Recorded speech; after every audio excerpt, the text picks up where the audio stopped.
saya punya tenaga kerja yang kerja ke rumah. Untuk bantu saya kan bisnis sudah mulai ini ya. Ternyata dia tuh punya semacam kayak sixth sense. He can see something that we cannot see. Akhirnya saya beli rumah di sana di Bali. Ingin tinggal di sana menikmati dunia. Bukan untuk pekerjaan Tuhan. Menikmati dunia dengan berkat Tuhan. Kan salah. It's a big mistake. Tapi disitulah mulai pergumulan hidup. Itu dia. Karena di sana juga Bapak pada akhirnya merasakan ada gangguan, serangan dari kuasa gelap. Oh wow. Tapi puji Tuhan, saya masih ada sampai hari ini. Dari situ saya mulai drop. Mata saya ditutupin, saya nggak bisa lihat HP. Nggak bisa lihat laptop.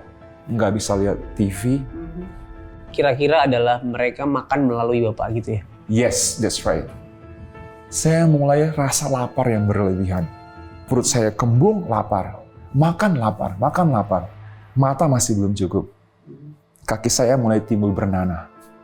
Dari jempol kanan kiri. Ya, dan karena dosa saya, istri saya 2 kali mengalami keguguran. Bukan karena saya pukul istri saya, tapi ada dosa tersembunyi yang saya lakukan. Dan ternyata Tuhan berbicara, kamu belum siap jadi seorang ayah.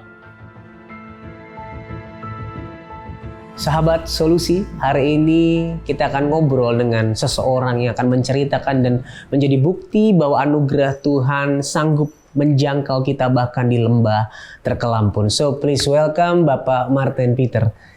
Shalom Bapak Martin. Shalom.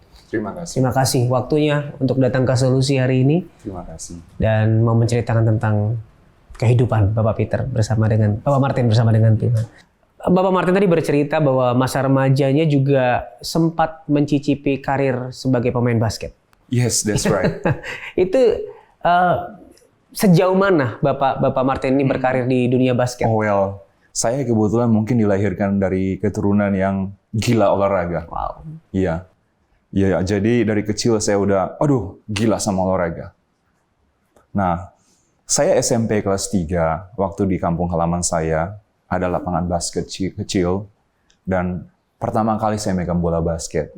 Ternyata papa saya pernah main basket, mewakili daerah saya. I see. Ya. Nah, setelah saya pindah ke Jakarta, kebetulan zaman ini tahun 90-an kan buat orang yang tinggi 183 itu kan sesuatu yang mungkin masih kurang ya. Langka ya. Agak sedikit langka ya. Mungkin di high school itu mungkin saya orang ke-3 atau ke-5 yang paling tinggi. Ada teman saya yang lebih tinggi lagi. Dari situ ada teman saya. Dia pemain basket di Jakarta. Levelnya udah juniornya Jakarta. Ya. Thank you by the way. Namanya Bung Riva. Ya Riva. Teman SMA saya. Dia memperkenalkan lagi. Dari situ saya jatuh cinta dengan basket. Akhirnya saya masuk tim. Saya sebut aja ya. Mohon maaf ya. Terima kasih buat rekan-rekan PSKD 1 ya. High school itu alumni saya. Istri saya juga alumni PSKD 1. Jadi ya dari situ saya mulai bertumbuh main basket. Nah berlanjut dari situ, saya akhirnya kan kuliah di Trisakti. Saya bergabung dengan tim Trisakti lah. Ya alumni Trisakti, mantap. Jadi puji Tuhan, teman-teman saya sampai hari ini itu kita bondnya begitu kuat. Saya main buat tim Trisakti, kita pertandingan di mana-mana waktu itu zaman Libama. Nah waktu itu saya setiap kali lewat Senayan itu ada Hotel Century Atlet. Saya ngomong, Tuhan kapan saya tinggal di situ sebagai seorang atlet? Nah selesai saya kuliah, selesai main di Trisakti, ada coachnya saya. Waktu itu Pelita Jaya, mereka sempat ada sedikit masalah manajemen. Mereka bergabung dengan Citra Satria. Akhirnya digabungkanlah itu Citra Satria Pelita, CSP. Saya diundang, ikut latihan, dan dari situ desain main di Kukotama. Puji Tuhan, saya bisa merasakan Liga Nasional itu seperti apa, ketemu dengan teman-teman pemain nasional itu seperti apa. Memang sebelum itu saya sempat di Junior Aspak, sempat ikut latihan beberapa bulan. Nah, tapi setelah itu saya mulai merasakan. Tapi DN, Tuhan berkata lain. Kamu main basket ini bukan bertobat. Semakin dosa kamu semakin menjadi-jadi. Kita kan main di luar kota dan sebagainya ya. Dan selalu makanya ini buat pesan buat teman-teman atlet ya, karena saya juga olahragawan. Ada excuse di balik itu. Olahragawan kan kadang-kadang pelampiasannya kan hiburan dan lain-lain. Tapi buat teman-teman saya yang anak-anak Tuhan, no. Jangan seperti itu. Saya dulu mengalami itu dan saya melakukan itu. That is wrong. Kalau kita anak Tuhan, hiburan kita Tuhan. Boleh kita hibur, nonton dan sebagainya, tapi kalau udah ke klub, mabuk, minum, dan pesta pora yang lain-lain jatuh ke dalam dosa zina, jangan. Itu tipu muslihat iblis. Jadi jangan. Jadi stay healthy, stay humble, dan kerjakanlah. Itu gunakan platform itu untuk kemuliaan Tuhan. Dan jadi itu yang saya lakukan. Dan puji Tuhan, saya sempat bermain 1,5 musim. The end, ada sedikit masalah manajemen, saya cekcok dengan manajemen, tapi saya pikir itu jalan Tuhan. Saya selesai di situ, ternyata Tuhan bawa saya ke US. Oke, ya. Itu kan satu karir basket yang cukup sukses ya, cukup tinggi. Apakah hari itu yang membawa Bapak untuk ke US? Gak, kalau cukup tinggi sih sebetulnya enggak ya, karena saya bukan selalu starter ya. Ada game-game tertentu dipercayakan coach sebagai starter, ada game-game tertentu sebagai six man atau mungkin cadangan. Nah, jadi tapi dari basket itu, makanya saya bilang dari basket itu ternyata Tuhan bawa saya ke United States. Karena waktu saya minta visa, paspor saya blank, nggak pernah keluar negeri. Dan zaman itu kan sangat sulit untuk dapat visa US. Yeah. Tapi kenapa saya bilang melalui basket? Waktu saya ketemu sama mantan head coach-nya saya, kebetulan beliau di Perbasi. Saya bilang, saya mau coaching klinik di United States. Bisa nggak Perbasi keluarin surat? Perbasi bantu saya keluarin surat. Makanya saya bilang, Tuhan pakai basket untuk kirim saya ke United States. Tapi saya masih hidup dalam dosa. Nah, tapi itulah kebaikan Tuhannya kita ya. Tapi bukan berarti kita harus berbuat dosa dan Tuhan terus-menerus memberikan kasih karunia. Enggak, maksud saya bukan itu. Tapi mulai basket, saya akhirnya apply visa, saya dapat visa US, terbanglah saya ke US. Untuk coaching klinik basket sebenarnya? Sebetulnya bukan itu juga. Oh, bukan itu juga. Karena mau survive. Okay. Karena zaman itu kan zaman reformasi ya. Kita kerja jujur waktu itu kita main basket, penghasilan kita lebih baik daripada kita kerja kantor. Dan saya dikirim ke US, puji Tuhan, harus survive. Nah, dari situ Tuhan bawa saya, tapi firman Tuhan itu memang benar. Anak yang dikasih selalu bukannya jadi ekor, tapi jadi kepala. Jadi saya kerja begitu tekun, sampai nggak ada libur. Bertahun-tahun. Mulai dari restoran, busboy. Dari situ saya keluar dari restoran itu, saya Baskin Robbins di Venice Boulevard. Ternyata dari situ saya masih delivery newspaper di Newport Beach, Hotel Newport Beach. It's a huge 5-star hotel. Dari situ Tuhan bawa ke tempat saya bekerja waktu itu. Dan di situ saya berkarir sampai di posisi CEO. Oke, ya. Jadi kalau mau disimpulkan bahwa dari karir basket, Bapak berangkat ke US untuk survive di sana, untuk bekerja di sana. Tetapi pada awal-awal mengalami struggle, harus bekerja serabutan satu dengan yang lain, tanpa ada bekal dari Indonesia. Nah, struggle apa yang dialami selama di sana? Oke. Sebetulnya ya saya sangat bersyukur sama orang tua saya, puji Tuhan ya, karena mama saya mendidik saya dan orang tua saya untuk kerja keras, harus jujur dan itu modal yang utama dan harus punya komitmen. Jadi sekalipun struggle itu karena ya kita sebagai imigran ya, nggak pernah punya pikiran mau kerja kantoran, berdasi duduk di belakang meja, nggak pernah. Dan itu yang Tuhan proses saya, namanya komitmen. Jadi saya selalu berpikir begini, yang tertanam di hati saya. Berkat itu dari Tuhan. Dan selagi berkat itu datang, kita bukan kerja buat bosnya kita, atau manajer kita, atau buat perusahaan. Tapi kita bekerjalah untuk Tuhan. Karena tanggung jawabnya kita bukan ke perusahaan atau bos, tapi sama Tuhan. Dan itu kan sesuai dengan firman Tuhan.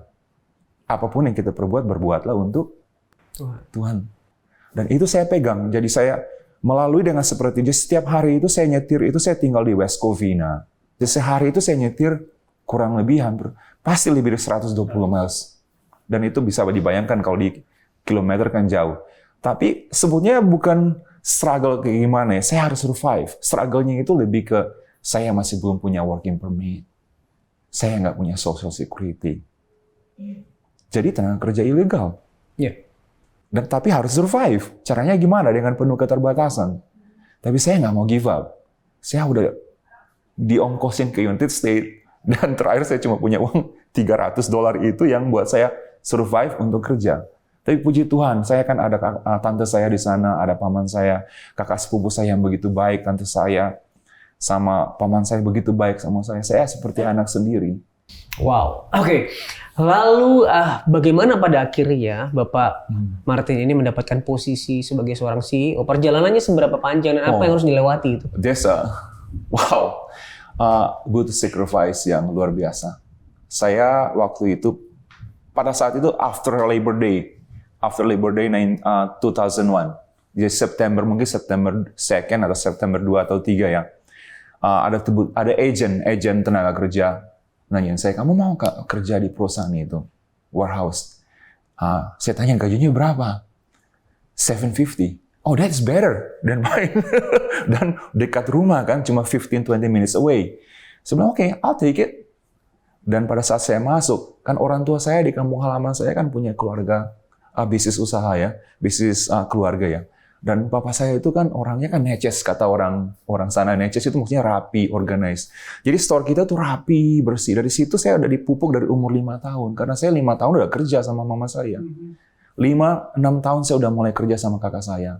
Jualan telur di sekolah. Nah dari situ, ilmu yang saya dapat dari orang tua saya praktekkan. Sekalipun saya lulusan Trisakti Ekonomi Management.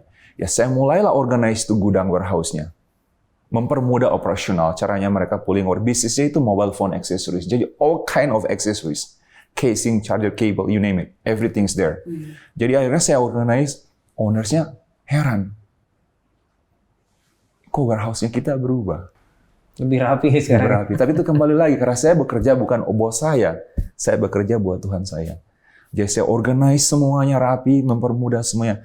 2 weeks after that, 9/11. And before 9/11, saya sudah diajak untuk attend to the show.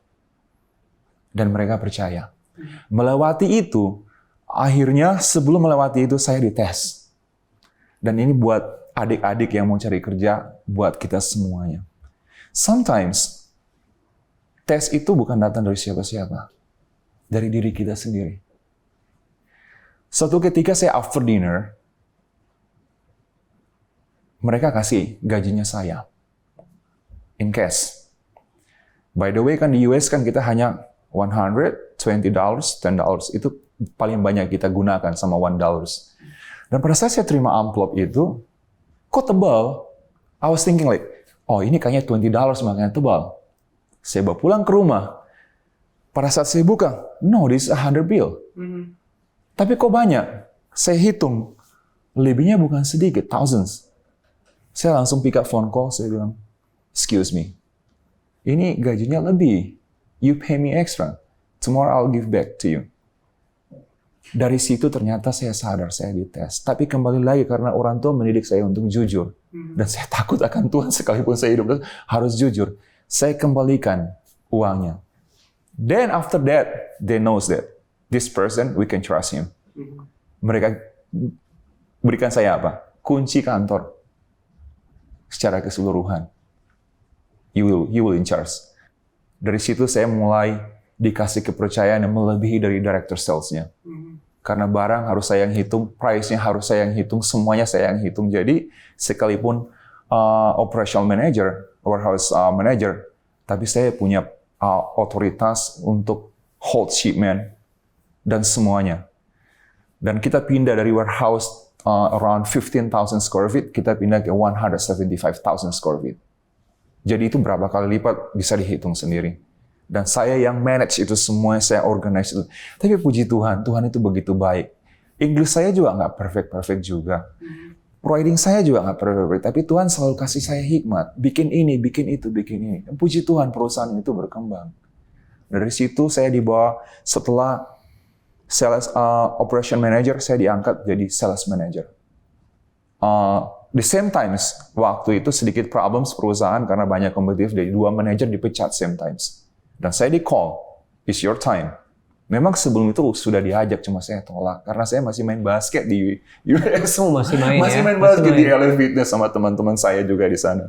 Jadi saya masih muda, masih 27.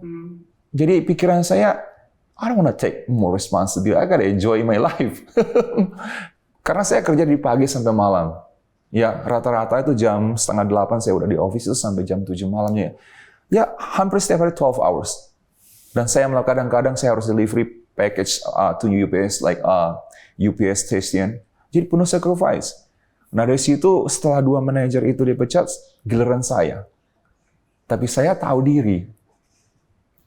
Saya nggak bisa melakukan dengan sendirinya. Ya, of course Tuhan nomor 1. Tapi saya butuh team member. Karena saya selalu percaya namanya teamwork. Ya saya tanya sama tim saya, kalau saya yang mimpin, gimana? Mereka bilang, we will support. Oke, I'll take it. Tapi kalau saya udah maju, kalian jangan mundur ya. Kalau saya udah maju, kalian mundur ya, saya maju sendiri. Nah, puji Tuhan, Tuhan begitu baik. Begitu saya take over, sometimes around like September, October 2005, perusahaan mulai bertumbuh dan menjadi besar. Dan luar biasa, we are like number 1 in United States. Consider number 1 aftermarket phone accessories United States. Dan puji Tuhan, saya di posisi yang sebagai leader. Iya. Nah, dan dari situ dibawa lagi setelah jadi general manager marketing dan operational, di challenge lagi CEO position. Wow. Iya. Ya puji Tuhan semua karena kasih karunia Tuhan. Hari itu kan sepertinya Bapak Martin ini memiliki semuanya lah ya, maksudnya Yes, ya that's kayak right. Yeah. dalam posisi yang bagus, posisi yang enak. Yeah. Apakah hari itu Bapak Martin merasakan oke, ini sudah lengkap, sudah puas, sudah utuh, ataukah justru ingin kayaknya belum cukup nih, nggak pernah cukup? Oh well, jadi itu ya. Saya orangnya nggak greedy. Saya orangnya ya, saya percaya Tuhan kasih roh kasih itu buat saya untuk selalu berbelas kasihan sama orang. Dan istri saya ini kan, kita 17 tahun pacaran. Mulai dari 93 sampai 2000, kita 7 tahun bersama-sama di Indonesia. 2000 sampai 2009, 9 tahun itu kita jarak jauh. Puji Tuhan, saya yang nakal, dia yang baik-baik. Ya, jadi, wah, dia benar-benar my hero. Karena saya tadinya harusnya udah nggak ada. Tapi dia begitu menopang saya. Nah jadi posisi itu memang saya udah di posisi, tapi saya orangnya nggak greedy. Saya orang yang nggak greedy dan saya tahu saya di level yang udah di atas. Nah sekarang saya harus berkeluarga. Godaan itu banyak. Dengan benefitnya saya bisa married dengan US citizen. Dan godaan itu ada. Tapi saya menolak itu. Sekalipun saya orang berdosa, saya nggak mau melakukan itu. Saya mau sama pacar saya yang udah belasan tahun, yang udah banyak berkorban. Dan saya ke US itu cuma 25-inch luggage. Tapi Tuhan kasih rumah Chino Hills. Mewah. Sangat mewah. Nah, tapi buat saya apa yang saya harus lakukan pada posisi itu? Saya punya cita-cita ingin membantu orang-orang yang berkebutuhan, membantu anak-anak muda yang struggle. Saya ingin membantu. Karena itu kembali lagi, Tuhan izinkan terjadi ke saya harus menjadi seorang yang berguna untuk kemuliaan Tuhan. Jadi formula-formula untuk di level itu yang ingin saya sharing sama adik-adik. Nah jadi untuk kepuasan itu Tuhan sudah terlalu baik. Anything that I wanted, I can get it. Saya hanya bisa bersyukur. Ya, saya hanya bisa bersyukur. Hanya bisa bersyukur. Tapi, ya Tuhan begitu baik. Saya masih hidup dalam dosa pada saat itu. Ya, dan karena dosa saya, istri saya 2 kali mengalami keguguran. Bukan karena saya pukul istri saya, tapi ada dosa tersembunyi yang saya lakukan. Dan ternyata Tuhan berbicara, kamu masih belum siap jadi seorang ayah. Jadi dia keguguran pertama kali di US. Dan setelah itu, yang kedua kali, dia keguguran pada saat perjalanan pulang dari US, LA ke Jakarta. Ya puji Tuhan, tapi saya percaya Tuhan pasti akan memberikan saya keturunan. Dan akhirnya lahir anak pertama kita itu pun penuh dengan mujizat Tuhan. Jadi hidup saya ini miracle after miracle after miracle after miracle until today. Jadi sekarang saya udah punya komitmen. Sisa hidup saya hanya untuk melayani Tuhan. That's it. There's nothing more than that. Jadi hari itu Bapak masih hidup di dalam dosa. Ya. Dengan seluruh berkat yang ada. Yes, that's right. Pernah nggak sih merasa hampa dan kosong walaupun memiliki segalanya? Ya. Apalagi kalau karena dia kan masih Indonesian citizen, nggak punya juga, kan visanya kan hanya bisa 6 bulan.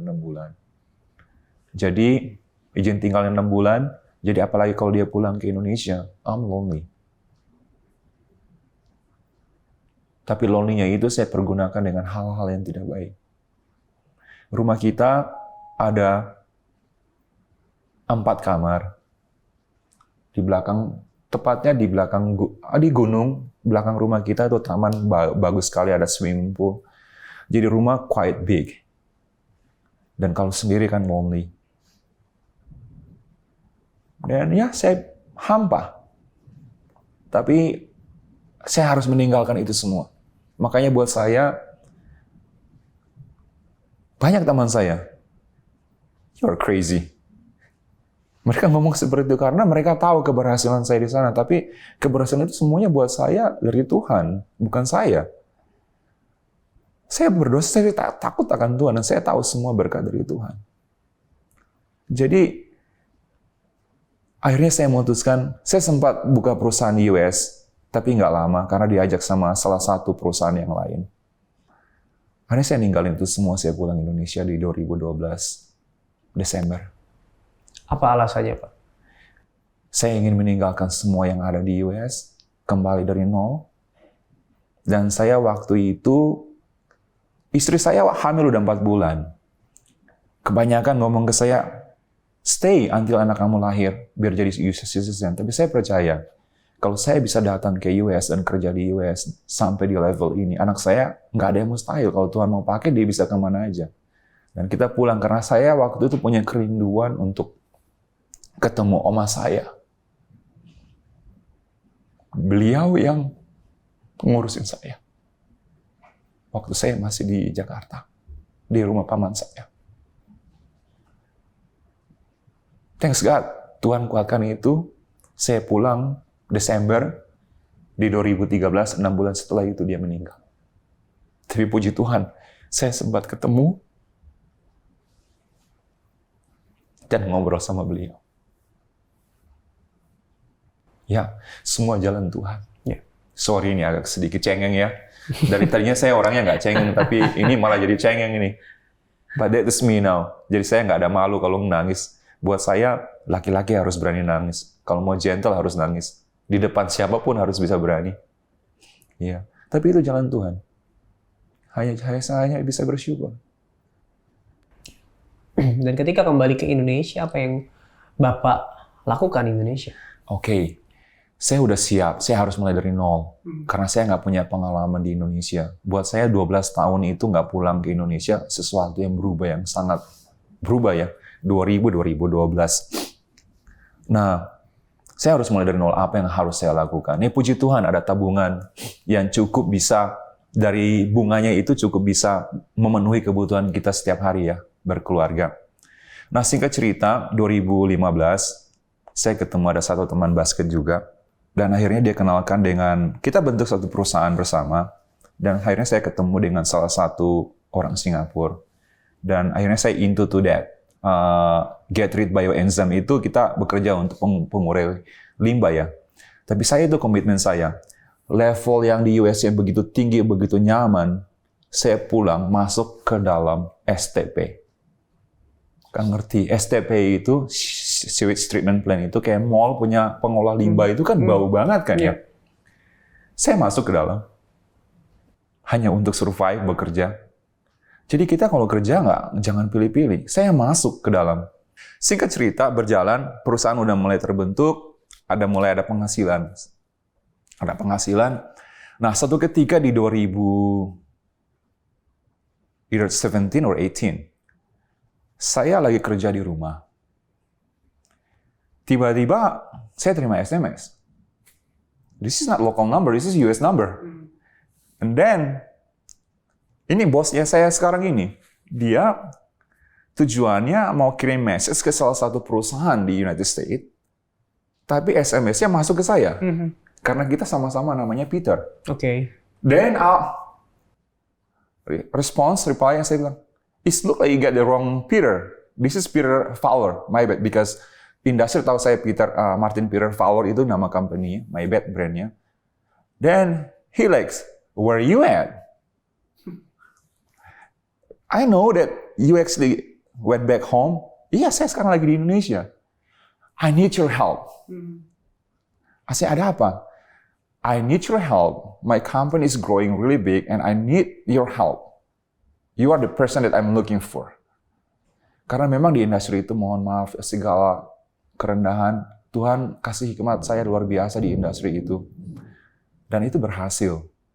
Dari saya itu seakan-akan kayak konsultannya mereka. Terus saya tanya, pekerjaan apa yang saya harus lakukan? I want to talk to China side, taking care of the factories, taking care of supplier. Dan dari situlah dia bilang, kamu buat produk buat saya. Dan memang saya di research and development juga. Jadi bukan cuma sebagai seorang CEO, saya terlibat sampai cek product quality, research and development. Dan dari situ saya langsung ditawarin kerjaan. So, are you serious? I'm in Indonesia. Yeah, that's fine. Tapi dia ngomong begini, but I can't pay you as much as that Fowler before. I know how much they pay you. Terus saya bilang, saya nggak membutuhkan itu. Yang penting saya bisa bantu kamu. Oh well, akhirnya saya pikir ini cuma bercanda. He must be joking with me. Tapi saya, ya sudahlah, saya jalanin. Then he said, I'm gonna send that supplier from China visit you in Indonesia. Benar, dia kirim supplier datang ke Indonesia cuma mau ketemu sama saya. Buat saya, that's miracle.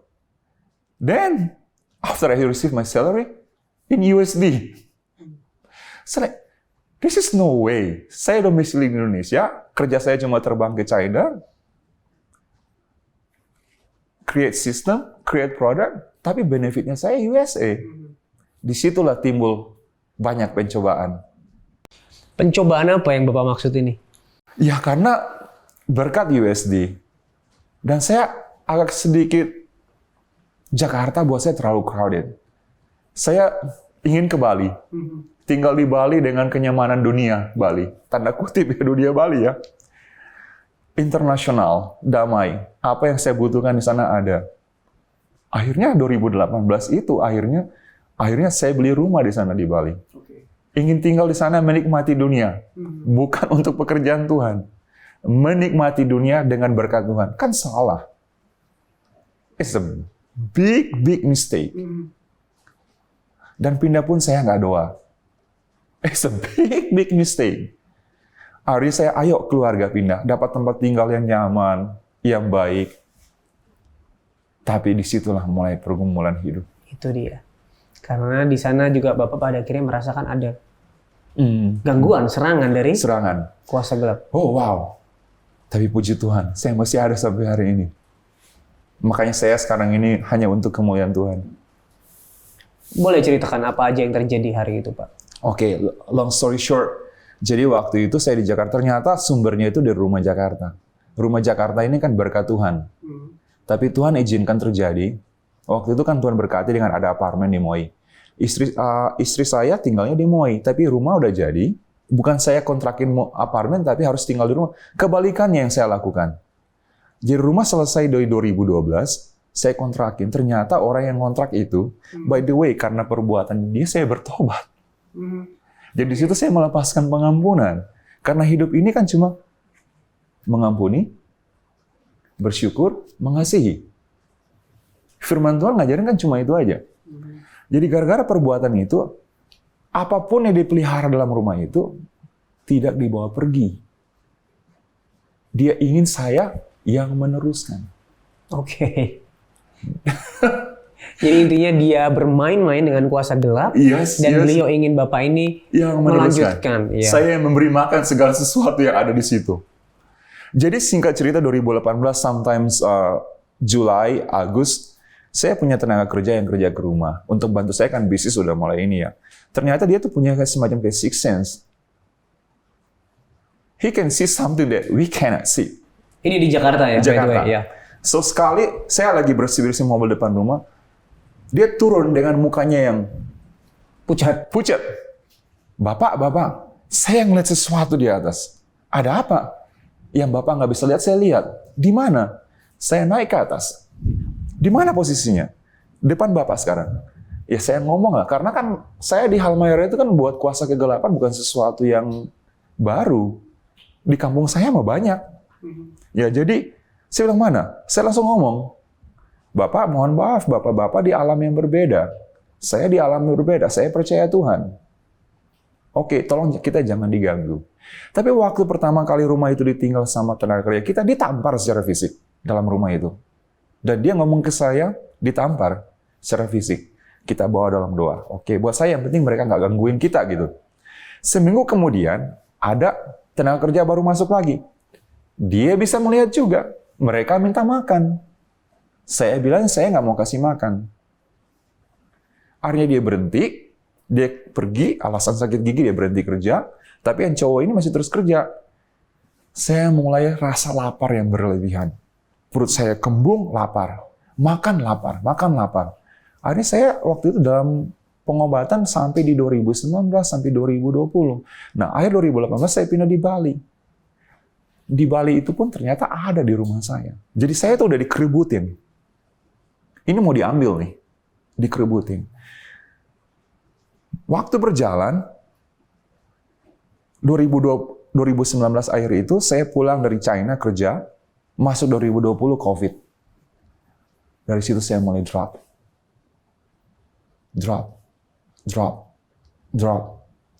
sampai drop. Sampai nggak bisa ngapa-ngapain. Mata saya ditutupin, saya nggak bisa lihat HP, nggak bisa lihat laptop, nggak bisa lihat TV, nggak bisa. Berarti kan pekerjaan, kan saya kan kerja ada office Jakarta, dengan ada desainer, tapi untuk mengecek pekerjaan, email, dan semuanya kan saya butuh layar. Iya. Dari situ, masih makan lapar yang berlebihan. Jadi kira-kira adalah mereka makan melalui Bapak gitu ya? Yes, that's right. Mata masih belum cukup. Kaki saya mulai timbul bernanah.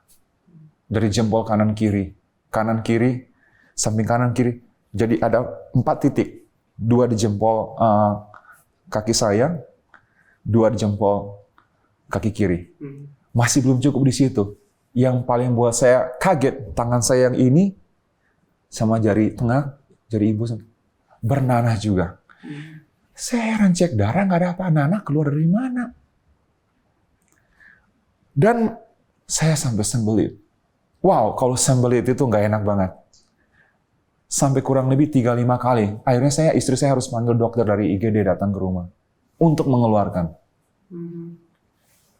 Wow, luar biasa. Saya sadar, ini semua karena dosa-dosa saya. Apa yang saya lakukan? Saya langsung berlutut di kamar, saya ambil Bible, Tuhan, saya minta ampun. Saya sudah banyak berdosa. Pergumulan sepanjang bertahun-tahun. Tapi Tuhan itu tahu isi hati kita, Tuhan tahu masa depan kita. Jadi kalau pada saat waktu itu, kalau saya ditolong secara instan, mungkin iman saya dan pertobatan saya nggak seperti hari ini. Dan akhirnya saya mulai baca firman Tuhan. Mimpi yang beraneka ragam, ketemu orang yang udah meninggal puluhan tahun. Setiap malam mimpi. Dan itu nggak mudah. Bayangkan harus saya lalui. Di masa COVID saya harus, by the way, thank you buat kakak ipar saya yang nemenin saya waktu masa COVID. Saya harus endoskopi. Beliau seorang hamba Tuhan di GBI Rock Denpasar. Ya, thank you, Saudara Ii. Dia nemenin saya endoskopi. Memang ada GERD. Nah, sekarang apa yang harus saya lakukan? Saya disiplin dalam puasa. Puasa makanan dalam hal ini bukan puasa berpuasa ya. Tapi saya disiplin. Kita kan, mungkin yang orang Manado kenal yang namanya bubur Manado ya. Kebetulan kita juga, istri saya juga orang Manado. Jadi menu saya itu hanya makan bubur, rebus, ayam rebus, ikan rebus, brokoli rebus, dan buah pepaya, semangka. Menu yang sama saya makan sehari 5 kali. Pagi sarapan, terus sekitar jam 10-an, jam 12, terus sore jam 4, malam jam 5, kadang-kadang 6 kali pada saat jam 9 malam. Badan saya kurus. Saya makan menu yang itu 3,5 tahun. Bayangkan, menu yang sama sehari 5 kali selama 3,5 tahun. Kira-kira kalau disuruh makan nasi sama ayam goreng setiap hari dalam sebulan, bosan nggak? Iya, pasti. Saya 3,5 tahun. Tapi Tuhan terus proses. Saya baca firman Tuhan, dengar firman Tuhan, saya belajar. Dan saya sangat bersyukur untuk Ibu Dewi Bashir untuk firman-firman Tuhannya. Pastor Philip Mantova. Ya, saya sangat bersyukur dengan firman-firmannya. Oh, by the way, Ibu Deborah, Mama Rohaninya, Pastor Daud Tony. Ya, saya mulai ada mentor-mentor yang bukan mentor, tapi secara online mentor ya masa COVID-nya. Dan sekarang ini saya di ICI, terima kasih ICI, Pak Gem dan Ibu Gem, Pak Jojo dan Ibu Heni. Sekalipun saya nggak kenal dekat sama mereka. Dan saya juga thank you buat CHC, Pastor Yohanes Lili Susanto, Pak Samuel Kayangan dan tim. Suatu ketika saya di Jakarta, jadi akhirnya saya didoain. Air doa itu saya ngomong, Tuhan air doa ini punya kuasa mujizat. Saya percaya kuasa hanya dari Tuhan. Mazmur 6:2. Jadi kuasa dari Tuhan. Saya ingin cuci muka pakai air ini. Saya cuci muka, mata saya mulai bisa melihat TV, melihat laptop. Wow, puji Tuhan. Saya bersyukur. Tapi masih makan yang sama. Saya pernah diserang tuh roh jahat. Sampai saya nggak bisa tenang.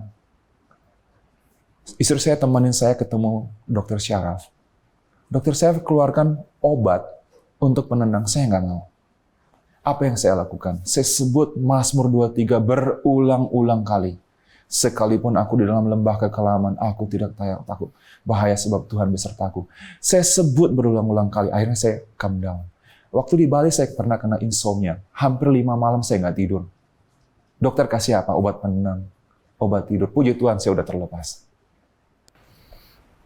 Oke, puji Tuhan. Iya. Jadi apa yang Bapak alami ini pada akhirnya membawa Bapak pada pertobatan yang sejati ya. Sebuah dosa yang Bapak gumuli sejak remaja yang tadi kita cerita di awal. Iya. Bahkan sampai di US, bahkan sampai menikah pun masih bergumul dalam dosa itu, dilepaskannya di sini.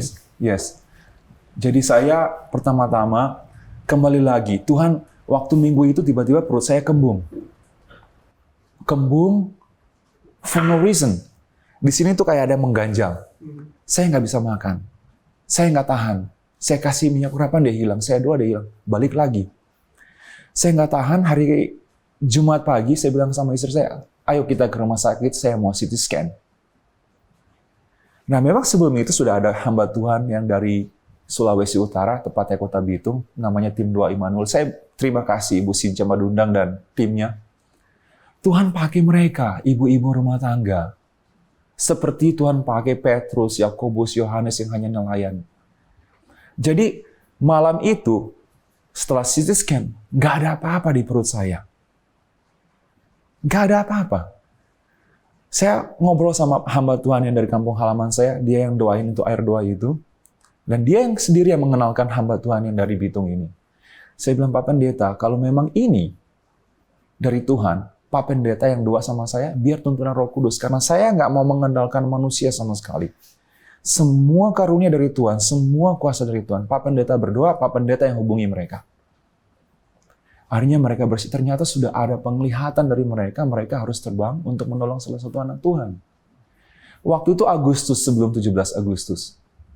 Akhirnya mereka datang ke Jakarta di bulan Agustus 2023 itu. Baru saya dilepaskan. Dan puji Tuhan, saya mulai makan nasi mulai ngerasain nasi.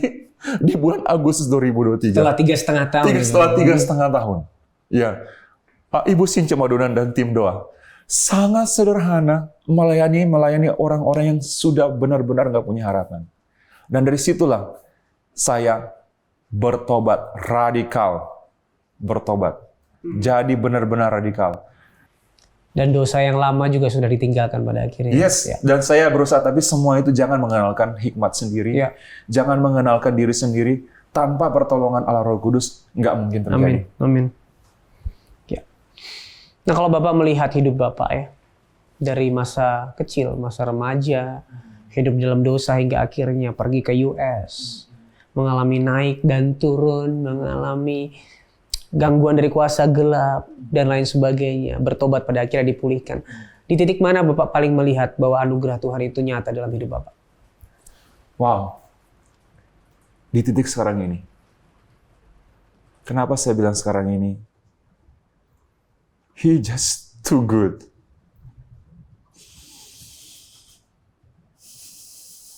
Tuhan begitu mengasihi saya.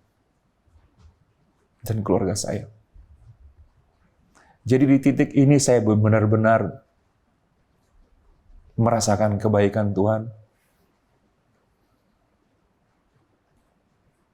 Coba kalau nggak ada pergumulan ini. Seandainya. What if pergumulan ini nggak ada? Saya masuk neraka. Nggak diselamatkan. Dan pada saat itu saya takut mati. Karena saya tahu saya orang berdosa. Jangan sekali-sekali berpikir Tuhan Yesus sudah mati di atas kayu salib. Tuhan Yesus sudah menanggung semua sakit penyakit kita dan memikul segala kelemahan kita. Dia semua sudah diampuni, diselamatkan. No. Pertanyaannya sekarang ini, setelah kasih karunia itu, mati di atas kayu salib, apakah kita masih hidup dalam jalan Tuhan? Yang masuk surga hanya yang melakukan kehendak dan melakukan sesuai dengan firman Tuhan. Sekalipun udah baptis, mohon maaf ya, sekalipun udah baptis beberapa kali, mungkin dipercik, mungkin diselam, mungkin bahasa rohnya sampai bahasa-bahasa yang beraneka ragam, tapi kalau nggak hidup takut akan Tuhan, nggak hidup dalam kekudusan, kemana? Jangan sampai Tuhan ngomong, kamu menyembuhkan atas nama Tuhan Yesus, tapi saya tidak mengenal kamu. Jadi kita harus pegang hidup di dalam kekudusan. Intimasi dengan Roh Kudus. Dalam kehidupan kita sehari-hari itu harus. Dan kita harus menginjil. Belajar menginjil itu bukan hanya menyampaikan tentang firman Tuhan. Kita melayani orang yang berkekurangan. Jangan sampai orang asing datang atau kita dalam pelayanan, pulang udah malam, kita nggak mau nganterin teman kita pulang ke rumah. Semua udah tertulis di dalam firman Tuhan. Kita hidup dalam perkenan Tuhan. Jadi ayo, saya mengajak semua anak-anak Tuhan, hidup takut akan Tuhan, tapi harus ada proses, harus ada yang kita perbuat untuk Tuhan. Bayangkan Tuhan Yesus sampai ngomong, yang menjadi saudaraku dan ibuku adalah mereka yang melakukan kehendakku. Jadi kalau kita ini arahnya mau kemana? Mungkin semua orang punya pergumulan hidup yang berbeda-beda ya. Saya paham itu. Tapi Tuhan selalu nomor satu. Terakhir Bapak, buat sekarang sahabat solusi yang mungkin hari ini hidup dalam dosa yang tersembunyi. Atau mungkin mereka hanya sibuk mengejar dunia, mengejar kepuasan dalam hal-hal yang fana. Ada nggak satu pesan buat mereka? Oke. Ini mohon maaf ya. Pesan saya, kita jangan cuma hanya mengejar berkat dari Tuhan. Tuhan sudah memberkati, tapi Tuhan juga ingin kita bekerja. Kita mau terlepas dari semua yang gak benar ini, yang fana atau dosa-dosa tersembunyi. Tinggalkan itu semua. Karena semua itu gak membawa damai. Iblis gak bisa bawa damai. Iblis nggak bisa bawa kasih. Hanya Tuhan Yesus yang bawa damai dan kasih. Jadi mereka yang punya dosa-dosa tersembunyi biasanya ada pergumulan di dalam rumah tangga. Mungkin soal hubungan suami istri nggak terlalu harmonis. Mungkin sama anak nggak terlalu harmonis. Akhirnya mereka mencari hiburan di luar. Nah, dosa-dosa tersembunyi itu kita harus mengakui. Karena keterbukaan, pengakuan, itu adalah permulaan dari pemulihan itu. Tanpa ada perjuangan, bayangkan, Tuhan Yesus mati di atas kayu salib. Ada pengorbanan nggak? Sakit nggak? Tuhan Yesus dipukul, diludah, ditusuk, dipukul pakai bambu, difitnah. Sakit nggak? Ayolah kita lihat salib itu. Salib itu adalah pengorbanan Tuhan Yesus. Jadi kalau kita masih tetap di dalam kegelapan, nggak mau masuk kepada terang, karena hanya teranglah yang melenyapkan segala kegelapan. Jadi kalau kita masih di ruang itu, berarti kita masih gelap. Jangan mau dijajah dan jangan mau dibohongi sama iblis. Melangkahlah dengan berani. Jangan takut karena Tuhan menyediakan semuanya. Melangkahnya, lepaslah semua yang nggak benar di hadapan Tuhan. Lepas dengan berani. Jadi jangan mengeraskan hati. Pada saat Tuhan sudah mengetok pintu hati kita untuk ikut Tuhan karena Dia adalah jalan, kebenaran, kehidupan, bukalah hati kita biar Dia masuk tinggal dalam kita. Biar ada pemulihan yang benar-benar solid. Saya punya komitmen satu. Kalau kita mau radikal bertobat. Kalau saya sampai jatuh ke titik dosa-dosa yang saya lakukan itu sebelumnya, dosa zina, percabulan, saya minta Tuhan panggil saya sebelum saya perbuat. Itu komitmen saya. Dan kita harus berani. Kalau kita mau bertobat, harus ada komitmen.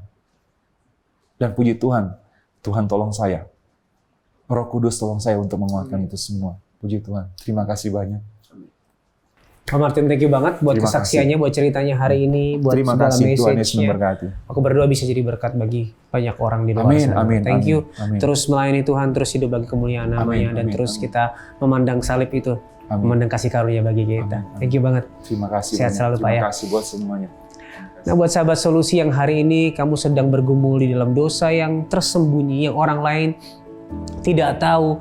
Hari ini keterbukaan adalah awal pemulihan. Kamu bisa bercerita kepada kami tanpa tekanan, tanpa penghakiman. Kami akan mendengarkan ceritamu dan akan mendukung perjalananmu di dalam doa.